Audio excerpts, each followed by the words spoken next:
નમસ્કાર, આજે આપણે વાત કરવા જઈ રહ્યા છીએ શ્રી વિષ્ણુ સહસ્રનામ વિશે, જે માત્ર એક પાઠ નથી પરંતુ જીવનને શાંતિ, સુરક્ષા અને ભક્તિથી ભરનાર દિવ્ય સાધના છે। મહાભારતમાં કહ્યું છે, કલિયુગમાં જો કોઈ એક શ્રેષ્ઠ સ્તુતિ હોય તો તે વિષ્ણુ સહસ્રનામ છે।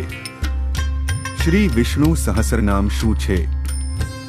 શ્રી વિષ્ણુ સહસ્રનામ એટલે ભગવાન વિષ્ણુના 1000 પવિત્ર નામો। આ પાઠ મહાભારત અનુશાસન પર્વ માં આવે છે, જ્યાં ભીષ્મ પિતામહે યુધિષ્ઠિરને ઉપદેશ આપ્યો હતો। વિષ્ણુ સહસ્રનામ પાઠ કરવાનો મહાત્મ્ય મનને શાંતિ આપે, ભય, ચિંતા અને દુઃખ દૂર કરે, ગ્રહદોષ શાંત કરે, આયુષ્ય અને આરોગ્ય વધારે, ભક્તિ અને સાત્વિકતા વધારે। શાસ્ત્ર કહે છે, નામસ્મરણ કરતા વિશાળ યજ્ઞ પણ નાનું પડે। ક્યારે કરવો? બેસ્ટ ટાઈમ સવાર સ્નાન પછી, સાંજ દીવો પ્રગટાવી, એકાદશી, ગુરુવાર, શનિવાર વિશેષ શુભ। મુશ્કેલીમાં રોજ કરી શકાય ક્યાં કરવો?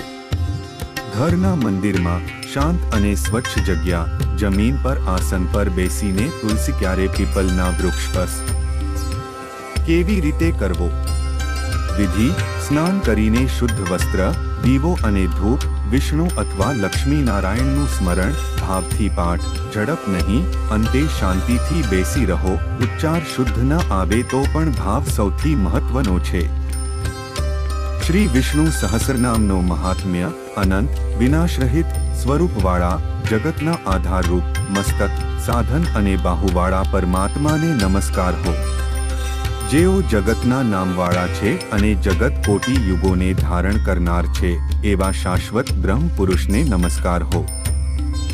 જેઓની નાભીમાંથી કમળ ઉત્પન્ન થયું છે, એવા ભગવાન શ્રી વિષ્ણુને નમસ્કાર હો। જેઓ જળમાં શયન કરે છે, એવા શ્રી ભગવાન વિષ્ણુને નમસ્કાર હો।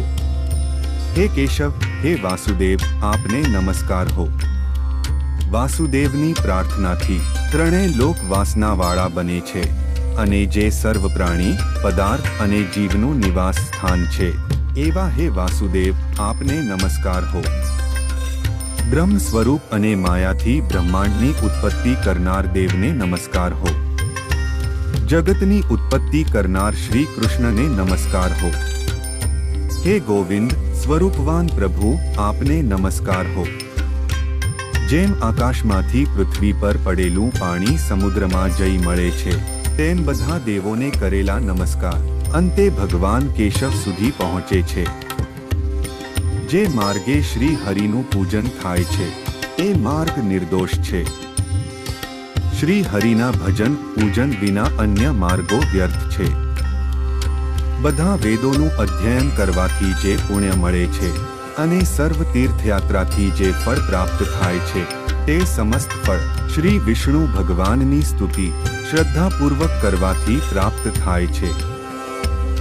જે મનુષ્ય શ્રી હરિના મંદિરમાં નિત્ય શ્રદ્ધાપૂર્વક પ્રભાત, મધ્યાહ્ન અને સાંજે વિષ્ણુ સહસ્રનામનો પાઠ કરે છે, તે સર્વ પાપોથી મુક્ત થાય છે અને અંતે પરમ ગતિને પ્રાપ્ત કરે છે। જય શ્રી વિષ્ણુ।